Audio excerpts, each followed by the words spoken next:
Hello दोस्तों, आप सभी का स्वागत है मेरे इस चैनल में। चैनल का नाम है कैच द एप्पल। और ये जो वीडियो मैं लेकर आया हूँ इस बार ये है वीडियो नंबर 2। और जो टॉपिक था जैसा पिछले वीडियो में था, इस बार भी वही टॉपिक है, लेकिन इस बार हमने कुछ नए शब्द को ऐड किया हुआ है। अगर आपको पिछला वीडियो देखना है और उसमें जो शब्द हमने लिस्ट आउट किए थे उसे देखना है तो उसका लिंक मैंने नीचे दिया हुआ है, प्लीज़ उसे क्लिक कीजिए और वो भी पहला वीडियो देख लीजिए। ठीक है, तो चलिए आगे बढ़ते हैं और देखते हैं इस हफ्ते कौन से शब्द हैं जिसके बारे में हम डिफरेंस पता करेंगे और जो कि कंफ्यूजिंग है। तो इस बार का जो हमने शब्द लेके आए हैं वो है loose, loose, pole, pole, site, site, story, story, envelope, envelope. Okay, so ये 5 शब्द हैं इस वीडियो में और हम जानेंगे इन शब्दों के बीच का अंतर क्या होता है। तो चलिए आगे बढ़ते हैं और देखते हैं पहला शब्द।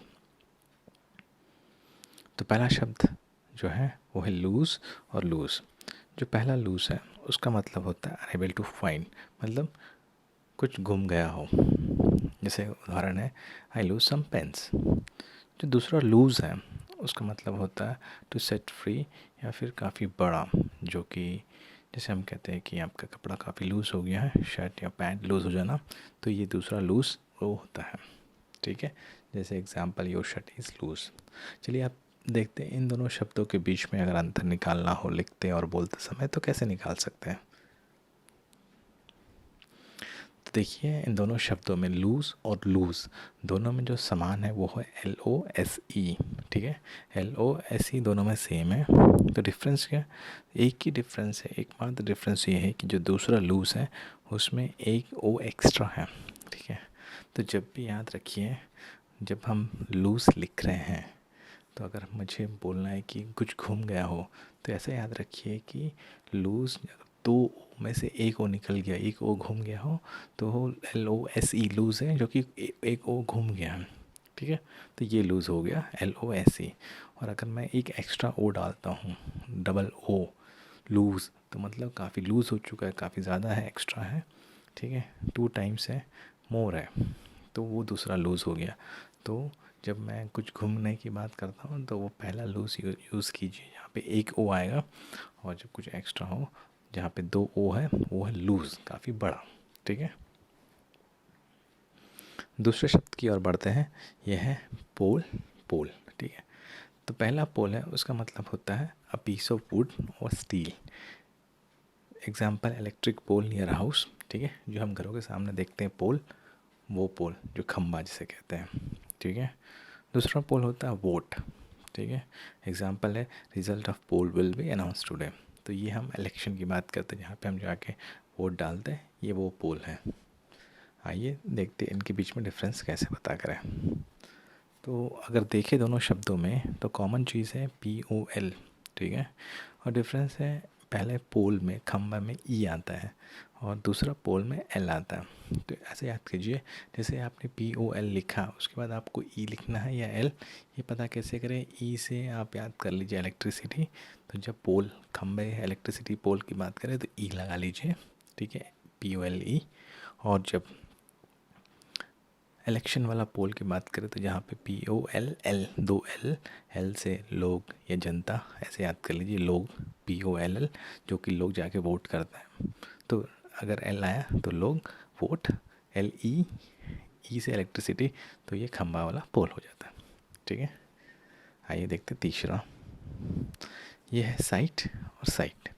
पहला जो साइट है वो होता है एबिलिटी टू सी, मतलब जो देखना, जो आँखों की रोशनी, जो आँख से हम देखते हैं उसे साइट कहते हैं। Example his sight is reducing. और दूसरा साइट होता है लोकेशन। एग्जाम्पल है this site is near to highway. आइए देखते हैं इनके बीच के डिफरेंस। ठीक है, तो दोनों शब्दों में जो समान है वो है स्पेल में SI। ओके, और जो डिफरेंस है वो है GST, NTE। तो जो दिखने वाला साइट है उसमें एक्स्ट्रा आता है GHT, और जो लोकेशन वाला साइट है TE, उसमें TE रहता है, ठीक है। तो GHT ऐसा घूर कर देखना, ऐसा समझ लीजिए, GHT घूर कर देखना, तो GHT आइस, आइस से संबंधित है, तो ये साइट हो जाएगा। तो SIGHT लगा लीजिए जब देखने की बात कर रहे हैं।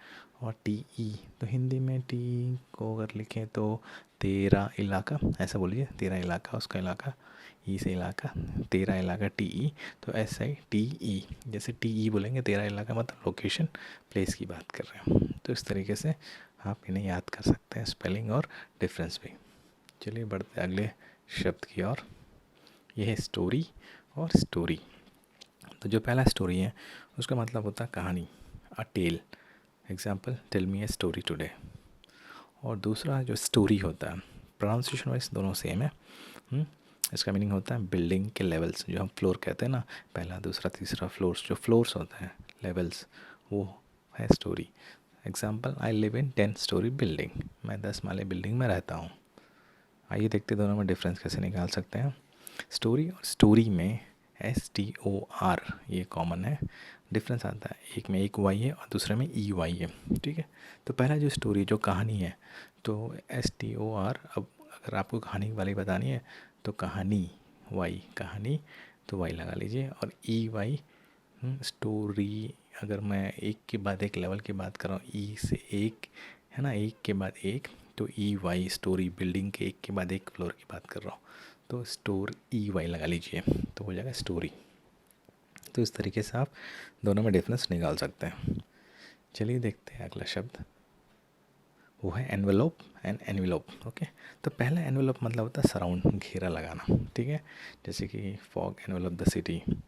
और दूसरा एनवेलोप का मतलब होता है paper containing container for letter. Okay, जैसे keep this document in envelope, जो हम लिफाफा कहते हैं, दैट इज़ एनवेलोप।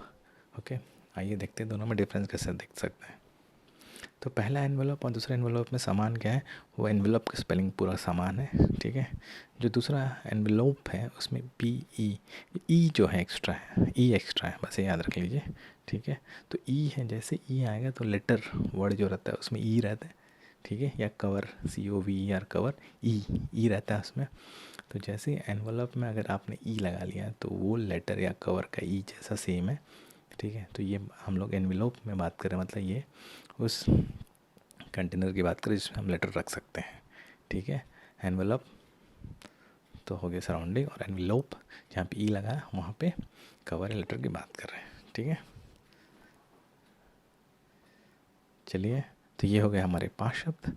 इसके अलावा मैंने जो यहाँ पे ऐड किया वो है कुछ ऐसे वर्ड्स जो कि प्रोनाउंसिएशन वाइज बिल्कुल सेम होते हैं और मीनिंग भी सेम है, लेकिन लिखने में डिफरेंस है, बिकॉज इंग्लिश में 2 एक्सेंट होते हैं, अमेरिकन और ब्रिटिश। तो ब्रिटिश में डिफेंस में C होता है, अमेरिकन में S हो जाता है।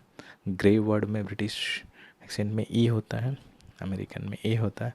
इंक्वायरी में E होता है ब्रिटिश में, और इंक्वायरी अमेरिकन में I होता है, ठीक है।